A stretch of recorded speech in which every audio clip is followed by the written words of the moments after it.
if you want to make $10,000 a month as an aircraft mechanic or an aircraft maintenance engineer, watch this video. Guys, is it possible to make $10,000 as an aircraft mechanic? 100%. This is something I have done previously. I did it for almost a year and a half. I'm not doing it right now because I'm focused on different stuff in life, right? But this is something I did for almost a year and a half. You know, I even did it more than a year, right? But I did it last 2 years in a couple sprinkle of last year, right? So I have a huge knowledge about what I'm talking about, right? So first of all, right, in order to be in this type of position, in order to get this opportunity, you need some qualifications, right? The first thing I want to talk about is license, right? Is it possible for you to get this opportunity without your license? I've seen people getting that type of opportunity, but is it common? Do companies actually prefer people that have a license? Yes. I don't care what license it is. Is that your AMP license, your ESL license, your AME Canadian license? You need some type of license to get this type of opportunity, right? And the reason why is because once you get your license, you can work independently, you can sign a maintenance release, and that is where the value is, right? That's what you get paid for because of your license, because you have the ability to sign a maintenance release. Another qualification you need to have is to get your type course. And what do I mean by type course? So basically, type course is when you have your type course, the company can give you an ACA, which is an aircraft certification authority. So that means you can sign the maintenance release for that specific aircraft, right? You know, but the minimum requirement, at least, is to have your license.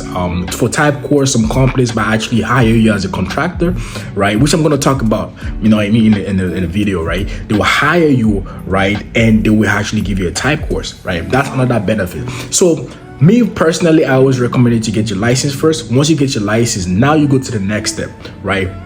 And the next step is by becoming a contractor. Can you make this as a full-time employee? With your 40 hours a week, you know what I mean, no overtime, nothing. I have not seen any company paying you $10,000 a month. Maybe in America, maybe it's possible, but in Canada, I don't see any company paying you $10,000 a month, just 40 hours. But once you start having overtime, you start having outside assignments, AOG assignments, benefits, ACA pay, all the stuff. Yes, it's possible to make $10,000 a month, especially once you start getting a lot of overtime, a lot of outside assignments. Those stuff racks up because a lot of companies actually do have per diem, so they pay you even way more, right? So yeah, so as a full-time employee with no overtime, I have not seen the company. Maybe with overtime, yes, it's possible. But if you actually want to make this steadily, like every month, you have to go through the contracting route, right? This is something I always recommend. Like I said, I did it a couple times. I did it before, right? For the contracting route, there are two ways you can do this, right? Is it that you go through the corporation and the self-proprietary? I'm gonna just give a full explanation about this. I'm gonna make another video game more in detail, so actually showing you guys how, you know, step by step of how to do this, right? So for cooperation is basically saying you own this company, it's your company, right? And there's some benefit and also some downside about cooperation. The first benefit is, like, you know, you pay way more less taxes, right? You can literally file, like, the taxes in Canada for cooperation, and I believe it's like 7% or something. I'm not sure, but it's one of the lawyers, right? And the good thing about cooperation is it's like you and the company is two different people, right? So let's say, for example, basically in the future, you get sued by a company, you made the damage, you get sued by a company, and you have a corporation. The company is not suing you, they're suing your company, right? So there's a lot of, you know, benefit of having cooperation. And not to even talk about the expensive claim. You can basically claim anything, right? You can go to a restaurant. As far as business related, you can go to a restaurant, file it under your taxes. You can buy tools file it under your taxes. Like, there's a lot of benefit, right? But the downside about cooperation is you cannot pay. It's not your money, basically. So basically, your company is getting paid, but it's not your money. So you cannot just use it for your daily expenses. Like, so for example, buy groceries or, I don't know, go on vacations, right? You cannot do it. As far as it's not business related, you cannot use it for personally. For you to pay yourself, you have to file some documents, right? So that's the advantage and disadvantage of, you know, of cooperation. Now let's talk about the self-proprietary, right? Self-proprietary is basically saying it's your business, right? right? It's under your name. It's associated with you, right? So the benefit about sole proprietorship is basically you can pay yourself, right? So whatever money you get is actually taxed. It's so let's say for example you make you have a full-time job, you have your contracting job. Let's say for example you make $10,000 on your contracting, right, and you make $88,000 on your full-time job. So basically your total income a month is $18,000, right? Compared to corporation, even if your company makes $10,000, that is not your money, that is your company's income, right? But for self-proprietary, it's basically a self-owned, self-employed, self-business, right? And the downside is if you get sued, the company is suing you because it's your business, it's under your name, it's associated with you, right? You pay a little bit more taxes because it's your income. So basically they add up whatever income you make, either full-time contracting, and the tax year at the end of the year, right? For expensive, you don't have that much flexibility when it comes to expensive claim. You cannot claim too many things for self-proprietary, right? Yes, you can claim the gas, the tools, and even for tools, there's some limits you can go through. I believe it's like you can't go more than, I don't know, maybe $1,000 a year or something like that, right? Restaurants, you can't really claim that many restaurants, right? So for me, so when it comes to starting off, right, especially for people that are just getting their license, they just getting into the industry and they want to start off slowly until you get to the big boy league, right? I usually recommend you start off with self-proprietary, right? This will actually give you a good idea, especially for taxes filing, right? It's way more easier to file your taxes, right?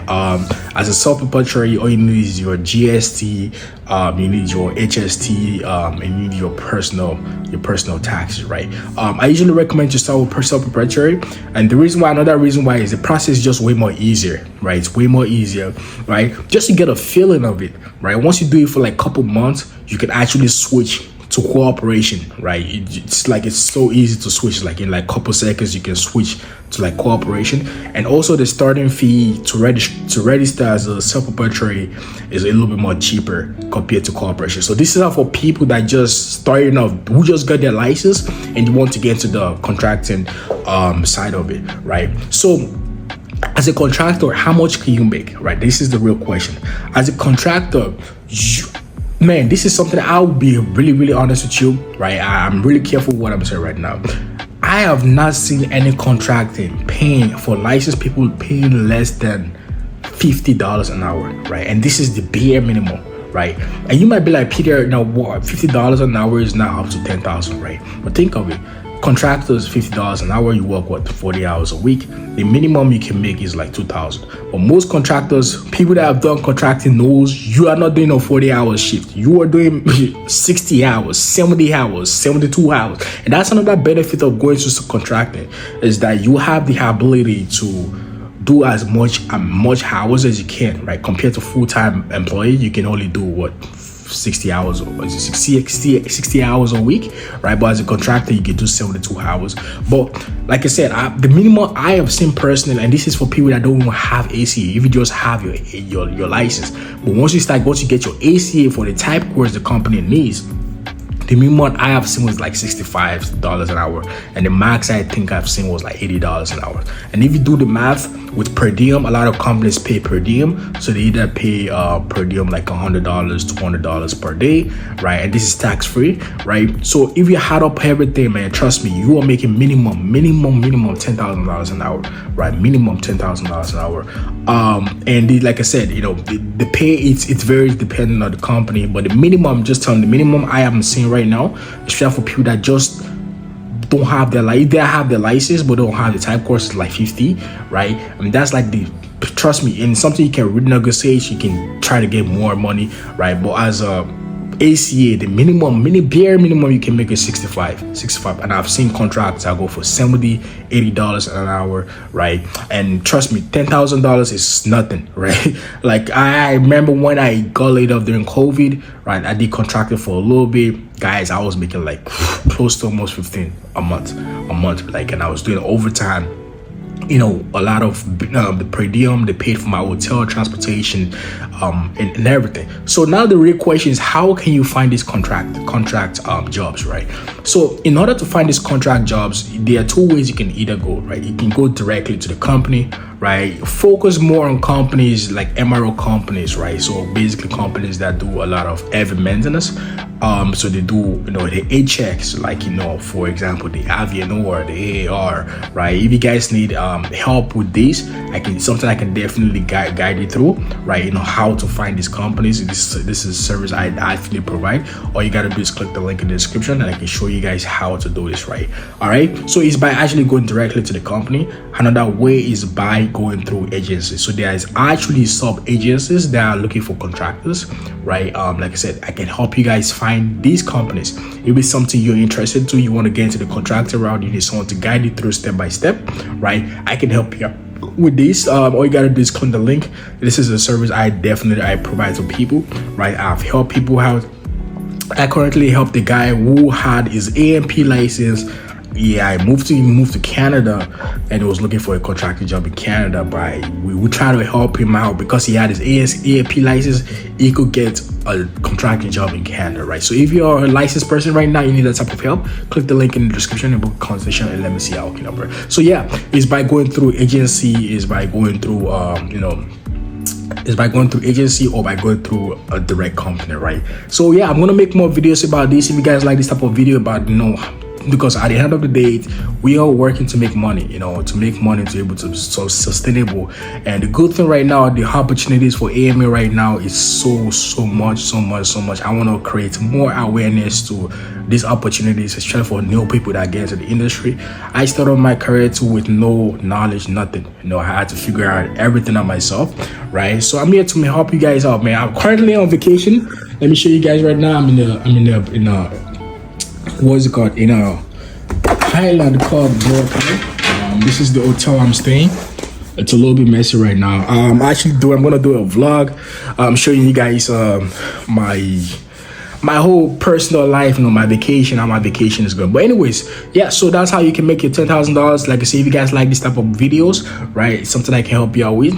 All you gotta do is let me know in the comment section. All right, for you guys that are new to my channel, my name is Peter. I'm a licensed aircraft maintenance engineer, and I have hundreds of videos regarding aircraft maintenance engineer on my channel.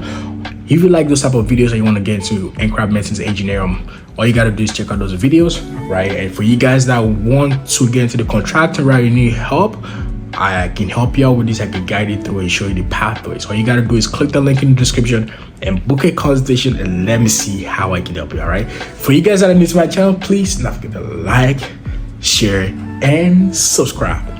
Love you guys.